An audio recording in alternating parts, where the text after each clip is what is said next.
CNG ലോറിയിൽ നിന്ന് വിതരണത്തിന് കൊണ്ടുപോയിരുന്ന വാതകം ചോർന്നത് പരിഭ്രാന്തി പരത്തി. ബാലുശ്ശേരിക്കടുത്ത് കരിമല വളവിൽ വെച്ചാണ് ലോറിയിൽ കൊണ്ടുപോയിരുന്ന സിലിണ്ടറിൽ ചോർച്ച കണ്ടെത്തിയത്. സിലിണ്ടറുകളിലെ വാൽവ് ഇളകിയതാണ് ചോർച്ചയ്ക്ക് കാരണമായത്.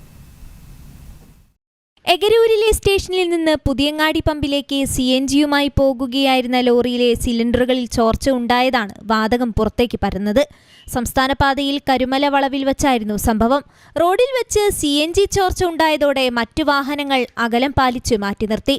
40 സിലിണ്ടറുകളാണ് ലോറിയിലുണ്ടായിരുന്നത്. ഇതിൽ 3 എണ്ണത്തിനാണ് ചോർച്ചയുണ്ടായത്. ചോർച്ച ശ്രദ്ധയിൽപ്പെട്ടതിനെ തുടർന്ന് ലോറി ഡ്രൈവറാണ് സംഭവം അധികൃതരെ അറിയിക്കുന്നത്. ചോർച്ചയുണ്ടായ വിവരം അറിഞ്ഞ് കമ്പനിയിലെ ജീവനക്കാരെത്തി തകരാർ പരിഹരിച്ചു. നരിക്കുനിയിൽ നിന്നും ഫയർഫോഴ്സും സ്ഥലത്തെത്തി രക്ഷാപ്രവർത്തനം നടത്തി. സിലിണ്ടറുകളിലെ വാൽവിളകിയാണ് വാതകം ചോർന്നതെന്നും പ്രശ്നം പരിഹരിച്ച ശേഷം ഇതേ വാഹനം സർവീസ് നടത്തിയെന്നും ഗ്യാസ് കമ്പനി അധികൃതർ പറഞ്ഞു.